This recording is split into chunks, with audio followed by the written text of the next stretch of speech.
Good morning. Study time only. Today is 24 मई 2020 और Sunday का दिन है आज और डिस्कस करने जा रहे हैं हम द हिंदू की न्यूज़ को।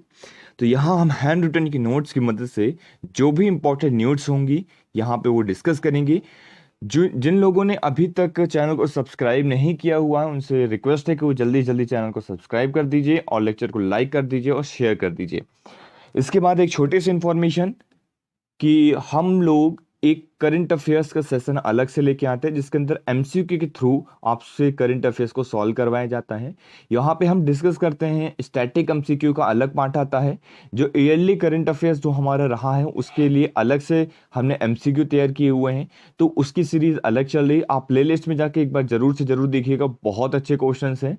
और एक डेली एमसीक्यू की सीरीज के अंदर हम 10 क्वेश्चन पर डे एमसीक्यू के सॉल्व करते हैं। अगर आप उसको फॉलो करते हैं तो ये डेफिनेटली मैं आपको गारंटी देता हूं कि आपको कोई नहीं प्रीलिम्स से रोक सकता। 100% आपका प्रीलिम्स सॉल्व होगा, क्लियर होगा। ठीक है, तो यहां हम चलते हैं। देखिए, पहला है रेलवे टू रन 2600 श्रमिक special over the next 10 days में। तो ये एक छोटी सी न्यूज़ थी, तो ये तो जनरल सी न्यूज़ है जो हमारे एग्जाम के परस्पेक्टिव से इंपॉर्टेंट नहीं है। ये स्पाइक कंटिन्यू यहाँ पे बताया गया कि कितनी तेजी से आप यहाँ पे देख पा रहे होंगे। जनरल सी चीज़ है जो कि थोड़ा सा कंसर्न यहाँ पे जाहिर हो रही है, कितनी तेजी से जो है केसेस बढ़ रहे हैं। अब देखिए, स्टार्टिंग में अगर आप ये चार्ट देखेंगे तो 1 मई के टाइम पे लगभग, ये इस महीने की मैं बात कर रहा हूँ, 1 मई पे टाइम पे स्टार्टिंग में 2000 केसेस निकल के आते थे, लगभग 2000 केसेस पर डे। लेकिन वही वही केसेस बढ़े, फिर थोड़ा घटे, फिर बढ़े, फिर घटे, फिर गड़े, फिर घटे, ये हो रहा था। लेकिन रिसेंटली अब ये चीज हो रही है कि अब बस केसेस जो है तेजी से बढ़ रहे हैं। तो यहाँ पे ये दिखा रहा है केसेस क्या हो रहे हैं, इतनी तेजी से बढ़ रहे हैं कि अभी जो रिसेंटली निकल के आए 23 मई को 6724 केसेस निकल के आए हैं। तो एक दिन में कितनी तेज केसेस निकल के आ रहे हैं, ये बहुत ही चिंताजनक बात है। जो हमें कंसर्न वाली बात है कि अभी अभी हमें इन सब चीज़ों के बारे में सोचने की ज़रूरत है कि हम क्या करें क्या नहीं करें। और महाराष्ट्र के अंदर देखिए कितनी तेज़ी से बढ़ रहा है। यहाँ पे डेथ रेट बहुत तेज़ी से बढ़ रही, 191 मई 5 के अंदर हुई थी, 5 मई के अंदर। तो ये छोटी छोटी न्यूज़ थी जो आप लोगों को मैंने बता दी जनरल अवेयरनेस के लिए, तो आपको पता होनी चाहिए। तो यही सारी चीज़ें हैं। आगे हम चलते हैं यहाँ पे और देखते हैं कौन सी हमारे लिए इम्पोर्टेंट आज की न्यूज़ है, क्योंकि आज तो एडिटोरियल आता नहीं है, संडे का दिन है, इसलिए हम देख लेते हैं कुछ छोटी मोटी जो इम्पोर्टेंट न्यूज़ हैं उसको ही डिस्कस कर लेते हैं। तो देखिए, यहाँ पे वर्ड के अंदर एक न्यूज़ निकल के आई है आपकी।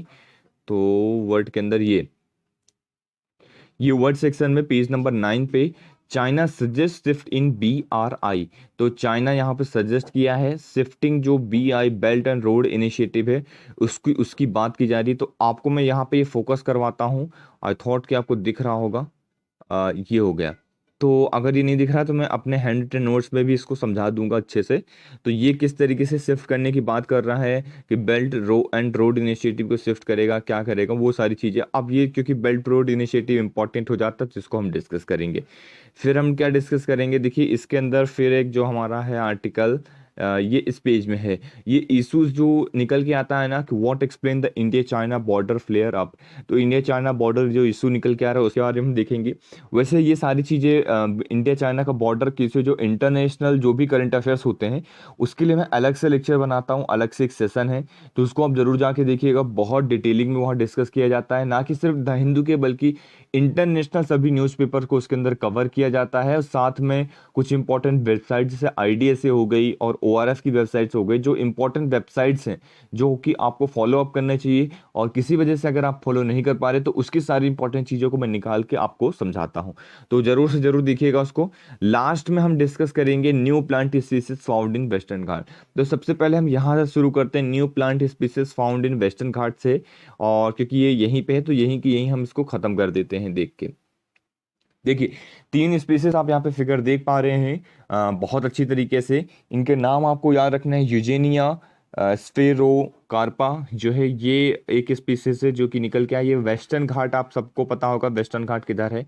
तो वेस्टर्न घाट और ईस्टर्न घाट जो है हमारे कोस्टल रीजन की तरफ जो है, वहाँ पे वेस्टर्न घाट पे ये सारे 3 स्पीसीज प्रेजेंट हुए हैं। तो क्वेश्चन पूछा जा सकता है कि रिसेंटली कौन से स्पीसीज है, तो अजीब से नाम है इनके, तो नाम आपको याद होने चाहिए। तो पहले का नाम क्या है, यूजेनिया।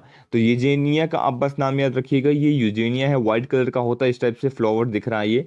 और सेकंड नंबर पे ये है गोनीथेलेमस, ये इसको कहते हैं गोनीथेलेमस। तो याद रखना है ये क्या है, गोनीथेलेमस। यहाँ पे 3 पंखुड़ियों के एक तरीके से अलग से दिख रहा है, 3 पंखुड़ियों हैं, और हार्ट शेप में एक अलग तरीके से दिख के आ रहा है।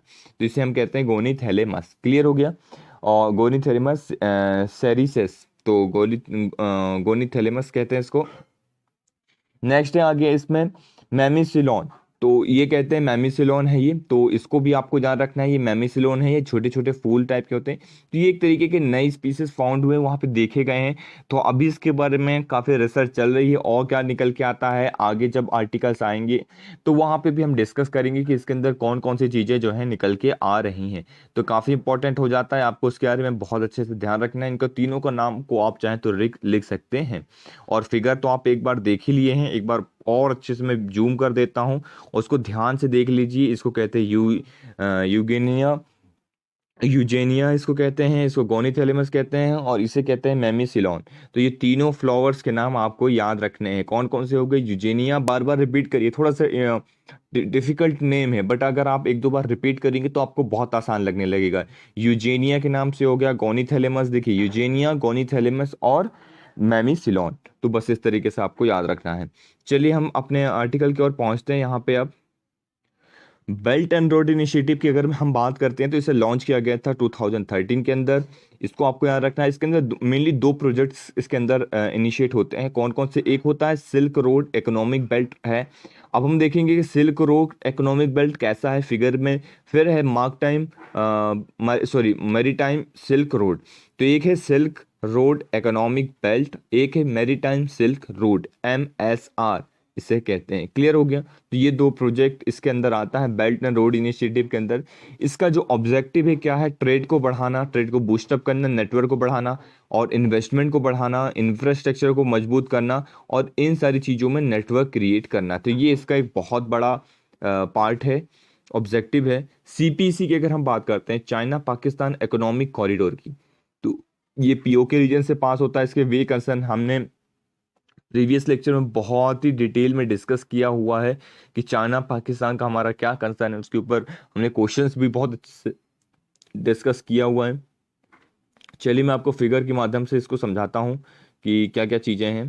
तो यहाँ पे देख पा रहे होंगे, देखिए 1 बेल्ट 1 रोड। ये आप फिगर ध्यान से देखिए, आपको एक बार में सारी चीज़ें क्लियर हो जाएंगी। ये जो ऊपर आपको दिख रहा है येलो कलर में, येलो कलर में जो दिख रहा है, मैं पेन भी देख लेता हूँ अगर येलो कलर का है तो ये जो आपको येलो कलर में दिख रहा है ये वाला पार्ट, तो ये क्या हो जाता है, इसे हम कहते हैं silk road economic belt. Clear हो गया। जो लैंड पार्ट में है, जो जहाँ जहाँ पे लैंड है और जो चाइना कनेक्ट कर रहा है, जैसे जिंगजियान ये रीजन हो गया, और मोकी हो गया, और फिर यहाँ पे ये घूमता हुआ तेहरान से पास होता हुआ इस्तांबुल, मॉस्को, और ये इस तरीके से इटली तक गया है। तो ये जो पार्ट हो गया है, जो रोड से पार्ट गया हो, उसे हम कहते हैं silk road economic belt. Clear हो गया। जो यहाँ से गया से क्या कहते हैं, सिल्क रोड इकोनॉमिक बेल्ट। अब हम बात करते हैं यहाँ पे जो पानी से गया, मतलब वाटर वेज के थ्रू गया। तो ये देखिए यहाँ पे इस तरीके से कनेक्ट करते हुए अलग अलग सिटीज़ को, श्रीलंका में कोलंबो को, यहाँ पे अपने कलकत्ता को, और ये केन्या, फिर दिजोबूती, फिर ये ग्रीस, ये एक पाथ गया। तो एक तरीके से इसने एक रोड यहाँ पे तैयार किया है, मैप तैयार किया है। तो इसे मैरीटाइम सिल्क रूट इनिशिएटिव कहते हैं। जो वाटर में है, आपको समझना, जो वाटर में है उसे क्या कहते हैं, मैरीटाइम सिल्क रोड इनिशिएटिव कहते हैं, और जो रोड में है उसे silk road economic belt. Clear हो गया। चलिए आगे चलते हैं इसके अंदर। अब देखिए, जो एक कंसर्न में बता रहा था कि पाकिस्तान से जो CPEC है, चाइना पाकिस्तान इकोनॉमिक कॉरिडोर, तो उसके बारे में आपको यहाँ पे देख सकते हो कि जो कासगर है यहाँ से निकलता है ये। और मेनली जो कंसर्न हमारी ये कि ये POK रीजन से पास हो रहा। POK मतलब हमारा पाकिस्तान ऑक्यूपाइड कश्मीर है, मतलब यहाँ पे पाकिस्तान का अभी कब्जा तो है, पर ये टेरिटरी हमारे इंडिया के अंदर आती है। तो इस हिसाब से इनने हमसे परमिशन नहीं ली, इनने कुछ इस तरीके से नहीं किया, और हमारी सॉवरेनिटी को वो करते हुए यहाँ से पास करा रहे हैं, तो ये आपको याद रखना। फिर ये कहाँ तक जा रहे हैं, ये यहाँ से पास होते होते ग्वादर पोर्ट तक ये जा रहे हैं, ये ग्वादर पोर्ट बना के रखा हुआ है, तो ये आपको याद रखना है। क्लियर हो गया मैप से? आई थॉट कि आपको क्लियर हो गया होगा ये सारी चीज़ें, बेल्ट रोड इनिशिएटिव और ये सारी चीज़ें। अब देखिए जो नेक्स्ट निकल के आया है, जो हमारा इशू अक्साई चीन वाला है और एक निकल के आया, तो इसको हम थोड़ा सा देख लेते हैं। देखिए चाइना क्या है, एक्यूज़ किया है रिसेंटली अभी कि इंडियन आर्मी जो है क्रॉस कर रही है टेरिटरी को, उनकी टेरिटरी में पहुंच रही, ब्लॉक कर रही है उनके पेट्रोल्स को, पेट्रोल्स वगैरह के time unilaterally change the status of LAC line को चेंज करने की कोशिश कर ली। एलएसी मतलब लाइन ऑफ एक्चुअल कंट्रोल की बात कर रहा हूँ मैं, तो उसको चेंज करने की कोशिश कर रही है। लेटेस्ट डिस्प्यूट की अगर मैं बात करता हूँ तो निकल गया है पैंगोंग सो लेक। देखिए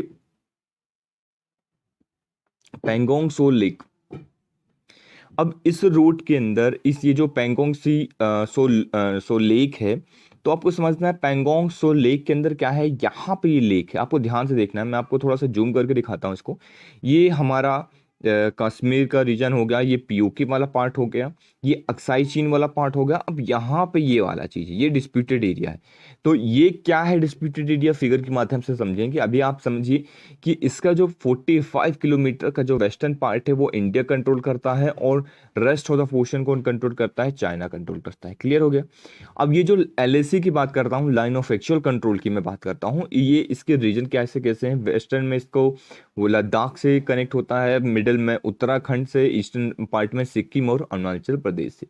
इंडिया के पर्सपेक्टिव में इसकी जो लेंथ है एलएसी की वो 3488 किलोमीटर है, बट चाइना के पर्सपेक्टिव में इसके 2000 किलोमीटर की इसका है। क्यों ऐसा कहा जा रहा है? क्योंकि चाइना क्या करता है, चाइना मानता है कि अरुणाचल प्रदेश उसका एक इंट्रिकल पार्ट है, जबकि ऐसा कुछ भी नहीं है। चाइना अरुणाचल प्रदेश हमारे ही अंडर में आता है। आप इसे डिस्प्यूटेड रीजन भी ना कहिए, क्योंकि वो हमारे अंडर में ही आता है।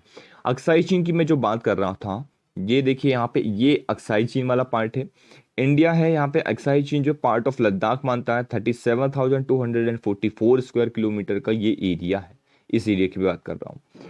चाइना जो है होटन कंट्री का इसका पार्ट मानता है, चाइना की कंट्री वो है, तो टेरिटरी है, तो उसका इसको अक्साई चीन का पार्ट मानता है।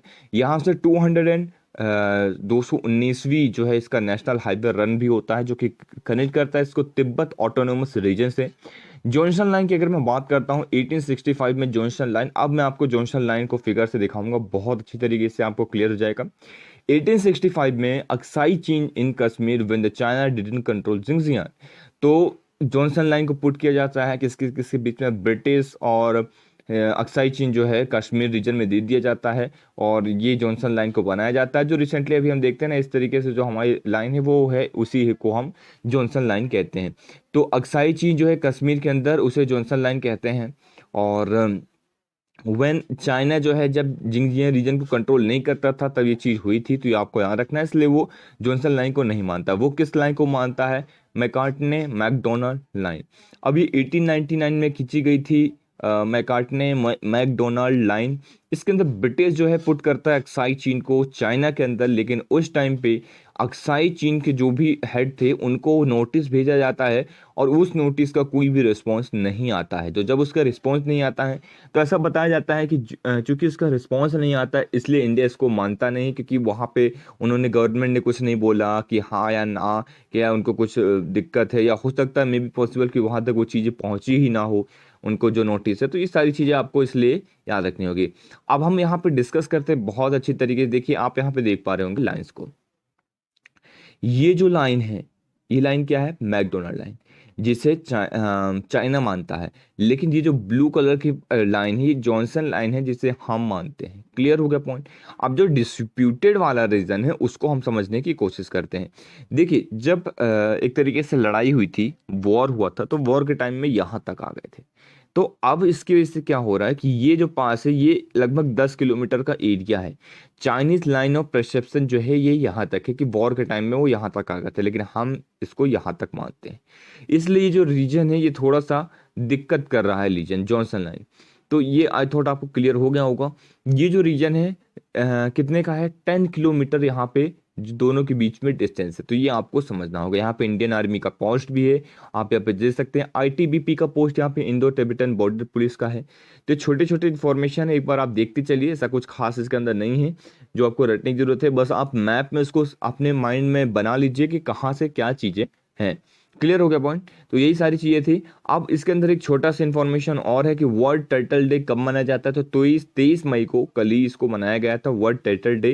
तो इसको आप देख लेते हैं फटाफट कि 23 मई को ये मनाया गया था। ये अलग से इन्फॉर्मेशन है, न्यूज़पेपर में नहीं आया है, तो मैंने इसको अलग से मेंशन कर दिया है। वर्ल्ड टर्टल डे 23 मई को मनाया जाता है। इसका जो थीम है, focus on bringing attention and increasing knowledge on the subject of tortoise and turtle. India के अंदर अभी क्वेश्चन पूछा जा सकता है, तो ये होगा कि इंडिया का फर्स्ट टर्टल कहाँ है। Rehabilitation centre, first turtle rehabilitation centre Bihar के अंदर बनाया गया है। तो ये इन्फॉर्मेशन आपको याद रखनी है। लेक्चर को यहीं पे समाप्त करते हैं हम, और फिर आगे मिलेंगे ही हम नेक्स्ट लेक्चर के साथ। So thank you very much for the discussion. Lecture को शेयर कर दीजिए, लाइक कर दीजिए, कमेंट कर दीजिए, और फटाफट आप पढ़ते रहिए और बस अच्छे से बने रहिए। Thank you very much for the discussion.